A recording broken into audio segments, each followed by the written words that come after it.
रोम को आग लगाने का इल्जाम भी नेरो को ही दिया जाता है और ये कि नेरो ने अपनी बीवियों को कत्ल करवाया था।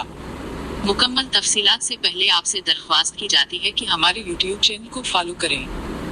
आग के उस वाक़े के बाद नेरो ने एक आलीशान महल तामीर करवाया।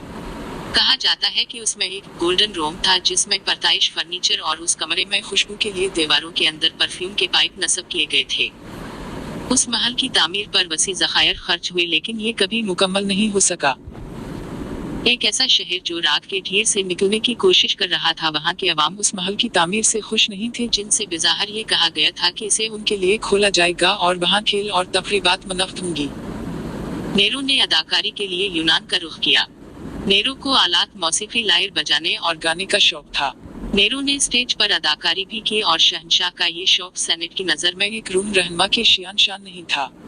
लेकिन नेरो को किसी की सोच की फिक्र नहीं थी और वो 1 साल की रख्सत लेकर यूनान चला गया, जहां उसने थिएटर्स में अदाकारी के मुकाबलों में हिस्सा लिया।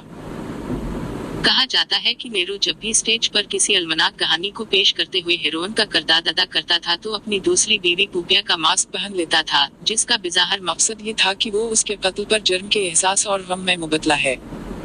30 बरस की उम्र तक पहुंचते नेरो की मुखालफत और बदनामी में बहुत इजाफा हो चुका था। फौज की हमायत से सेनेट ने नेरो को अवाम का दुश्मन करार दे दिया, जो एक तरह से उसकी मौत का फरमान था। मतलब ये कि नेरो कहीं भी नजर आए तो इसे मार दिया जाए। सिक्योरिटी हुकाम ताब में थे। नेरो रात की तारीकी में भागकर शहर के मज़ाफान में वाक़े अपने एक महल में छुप गया और खुदकुशी कर ली। कहा जाता है कि जब नेरो ने अपनी जान ली तो उसके आखिरी अल्फाज थे, क्वालस आर्टिफैक्ट्स पेरियो। माहिरीन कहते हैं कि नेरो के आखिरी लम्हात में कहे गए उन अल्फाज का इन मतलब अख्स करना मुश्किल है, लेकिन उसके कई मतलब हो सकते हैं। मैं अपनी मौत में भी एक फनकार हूँ। वो क्या ही फनकार है जो मेरे साथ मर रहा है। मैं एक ताजिर की तरह मर रहा हूँ। मजीद दिलचस्प वीडियोस के लिए आपसे गुजारिश है कि हमारे YouTube चैनल को फॉलो करें। शुक्रिया।